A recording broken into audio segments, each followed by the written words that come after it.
आपको। हाँ जी। कृष्ण जोशी जी, सुरेंद्र नगर, जी। गुजरात से। राधे राधे महाराज जी। महाराज जी, मैं कॉलेज का प्रोफेसर हूँ, कॉलेज के छात्रों को पढ़ाता हूँ।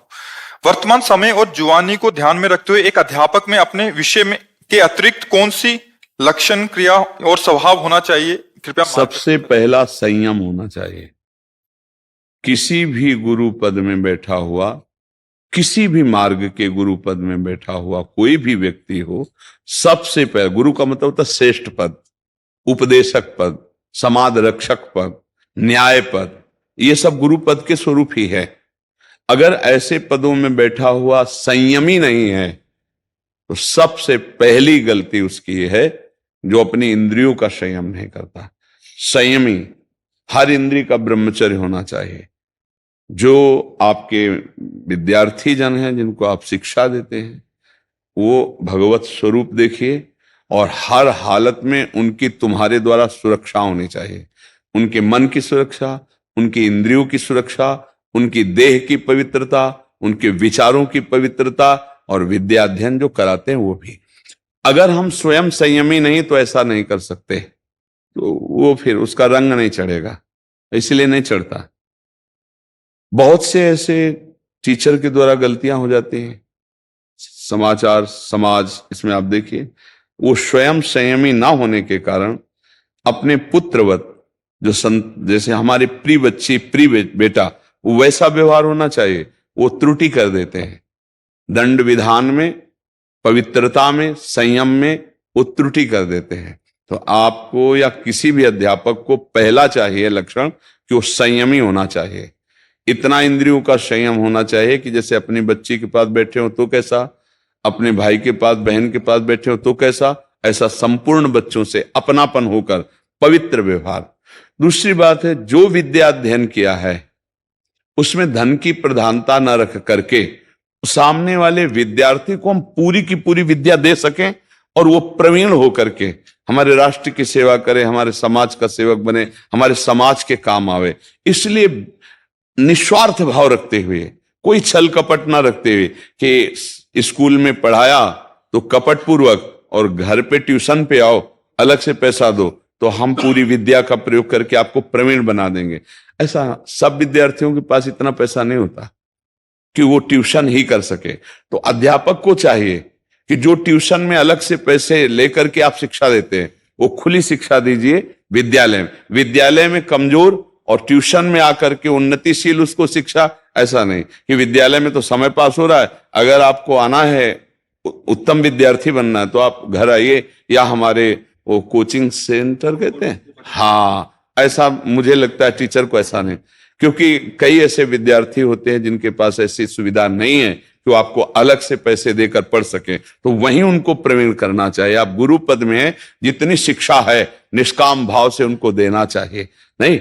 और तीसरी बात, किसी भी विद्यार्थी की त्रुटि पर उचित दंड, कोमल दंड का विधान करना चाहिए, कठोर दंड का विधान नहीं करना चाहिए। जैसे विद्यार्थी हैं तो त्रुटि होगी, ये अवस्था होती है त्रुटियों वाली, तो मृदु दंड का विधान है, कठोर दंड का पुलिस के द्वारा विधान है सरकारी कानून में, उसमें फिर कठोर दंड का विधान टीचर के द्वारा मृदु दंड। आप खड़े हो जाइए, 1 घंटा खड़े रहिए, ऐसे दंड दिए। जैसे कोई कोई बांस की छड़ी से विविध प्रकार ऐसे मारना, पीटना, गाली गलौज करना खूब, अच्छा ये सब, ये टीचर का धर्म नहीं। मृदु दंड कि ठीक है आज आप जितनी देर क्लास रहेगा आप खड़े रहिए, ये आपके लिए दंड है। या कभी ऐसे मृदु दंड का प्रयोग कर, कठोर दंड का प्रयोग करेंगे तो आप भी फंस जाएंगे। अगर रिपोर्ट कर दिया तो आज का समय आप फंस जाएंगे, नहीं फंस जाएंगे। तो इन 3 बातों का ध्यान रखें। पहला संयम, स्वयं संयमी हो, विद्यार्थियों के साथ हमारा पवित्र व्यवहार, कहीं दूषित व्यवहार न हो। दूसरा, अर्थ की प्रधानता न रखे और संपूर्ण शिक्षा अपनी उनको विद्यालय में देने की चेष्टा करे। और तीसरा, ये कभी किसी विद्यार्थी से त्रुटि हो जाए तो मृदु दंड का भले संविधान करे, और इससे सबसे बढ़िया होता है उसको समझा देना। नहीं समझता है तो फिर प्रकृति समझा देगी, परमात्मा तत्व से समझा देगा। बहुत ऐसे विधान बन जाएंगे। आपको अपने को भी बचाना है और उसको भी बचाना है। अगर नहीं अपनी सीमा के अंतर्गत समझता तो आप मृदु स्वभाव रख करके छोड़ दीजिए। अगला जो विधान है उसे ठीक कर देगा। समझ पा रहे? हाँ, बहुत अच्छे से चलिए और हमारी तरफ से नाम जप करते रहिए। नाम जप आपकी बुद्धि को प्रवीण रखेगा, नाम जप आपको संकटों से बचाएगा, नाम जप जीवन का लक्ष्य पूर्ण कराएगा, भगवत प्राप्ति भी करा देगा। तो जितना बन सके नाम जप कीजिए। आपके सत्संग का नित्य निरंतर भगवान दास सोशल मीडिया हाँ, संतों की जूठन ही बोलते हैं, जो संतों से मिला है वही। आपका जो प्रसाद है भगवान पूरे विश्व में आलोक हो रहा है और कई भक्तों का जीवन सार्थक हो रहा है। जी जी, वो केवल आप सब संतों का कृपा प्रसाद है, इसीलिए ऐसा हो रहा है। हाँ, अपने तो किसी योग्य नहीं है, पर प्रभु का क्या लीला स्वरूप है कि मूकम करोति वाचालम पंगुम लंघयते गिरिम यत् कृपातम हम वंदे परमानंद माधवम। वो कभी कभी किसी को अपने बल से युक्त करके और जगत मंगल कराते रहते हैं। उनका करें करावें आप सब और जने बढ़ाई दे, हेले। हाँ, उनका खेल ऐसा होता है कि वो ऐसे कृपा करते हैं छुप के कि करते आप हैं और अपने दास की बड़ाई करवा देते हैं। ये उनका खेल होता है। उनकी सहजता सरलता है भगवान। दास के मन में एक प्रश्न था भगवान जी अभी सत्संग के लिए कई जगह प्रवास और नित्य निरंतर रहता है, तो ये मन में ये भाव रहता है भगवान, एक द्वंद्व चल रहा है। जी अब जैसे लगातार साल वर्ष पर्यंत सत्संग चलते हैं, अन्य कथाएं चलती है, तो मन में ये द्वंद्व रहता है भगवान की एक जगह बैठ के साधना करें या फिर सत्संग करें। अब सत्संग करते हैं तो कहीं ना कहीं वो जो साधना का पक्ष है, जो नित्य हमारा सांसों सांस भजन है, जो हमारी परंपराओं के महापुरुषों ने जो चिंतन दिया है, तो वो द्वंद्व बना रहता है कि भाई अब संसार के लिए सत्संग करें या साधना करें, किस पर बल दें। वैसे द्वंद्व रहित हो जाना चाहिए, ज्यादा समय नहीं लेना चाहिए द्वंद्व में।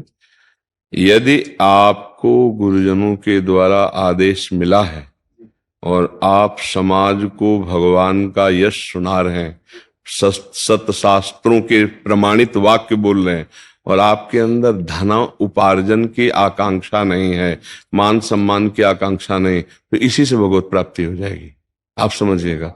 और अगर हम भगवत चर्चा करते हैं और उसके बदले में अर्थ की भावना है, ऐसे अर्थ चढ़ जाए तो उसका, लेकिन अगर हम अर्थ की याचना करते हैं, तय करते हैं और मान सम्मान की चाह रखते हैं, तो परमार्थ नहीं बनेगा। चौथी भगति मम गुणगन करे कपट तज गान। ये कपट होता है कि गान तो कर रहे हैं प्रभु का और मान चाहते हैं अपना, वासनाओं की पूर्ति चाहते हैं, तो गड़बड़ हो जाएगा। अगर इसी को साधना बना ली जाए तो निश्चित इससे भगवत प्राप्ति हो जाती है। हाँ, मम गुण गावत पुलक शरीरा गद गद कंठ नयन बह नीरा। अपने प्यारे की चर्चा स्वांता सुखाए तुलसी रघुनाथ गाथा, अपने आत्म सुख के लिए हम गा रहे हैं। अच्छा, सामने हमारे अज्ञानी नहीं बैठे हैं, हमारे भगवान बैठे हैं। देखो, साधक की दृष्टि और संसारिक की दृष्टि अलग होती है। मेरे भगवान इन रूपों में आकर मुझे प्रश्न करके अंदर से उत्तर देते हुए मुझे इसमें रमण करा रहे हैं। तुष्यंति च रमन्ति च। गीता जी में भगवान ने कहा, मच्चित्ता मदगत प्राणा बोधयंता परस्परम कथयंति च माम नित्यम तुष्यंति च रमन्ति च। हो गया ना साधन भगवान का। अच्छा, गुरु प्रदत्त जो भावना है वो हम हर समय धारण कर सकते हैं, कुछ भी क्रिया करना पड़े, भागवतिक व्यवहारिक। क्या गृहस्थ धर्म से भगवत प्राप्ति नहीं हो सकती? होती ना, क्योंकि अब वो गृहस्थ धर्म में अपने कर्तव्य का पालन करते हुए चिंतन करें तो उनको भी भगवत प्राप्ति हो जाएगी। तो जैसे समाज की सेवा मिली है, तो इसमें सबसे बढ़िया ध्यान रखने की बात है कि हमारी ये साधना है। अच्छा, साधना कभी बेची नहीं जाती, जो बेची जाती है वो व्यापार होता है, साधना नहीं होती। तो इस बात थोड़ा क्या है कि आप प्रश्न कर रहे हैं, संत हैं तो आपसे ऐसा उत्तर दे रहे हैं, नहीं तो इसको थोड़ा कड़ुआहट में लिया जाएगा, नहीं लिया जाएगा, क्योंकि इसको साधन बना लिया गया भगवत चर्चा को और साध्य बना लिया गया धन और विषय और मान को, तो गलत हो गया। साध्य प्रभु की प्राप्ति, प्रभु की चर्चा और साधन विषय सामग्री, वो अपने आप आ जाएगी। भरण पोषण विश्व का प्रभु करते हैं, आप उनकी लीला का गायन करते हैं तो नहीं करेंगे? नहीं, अपने आप वो जो आएगा वो अमृत है। जैसे भगवत भरोसा होना चाहिए।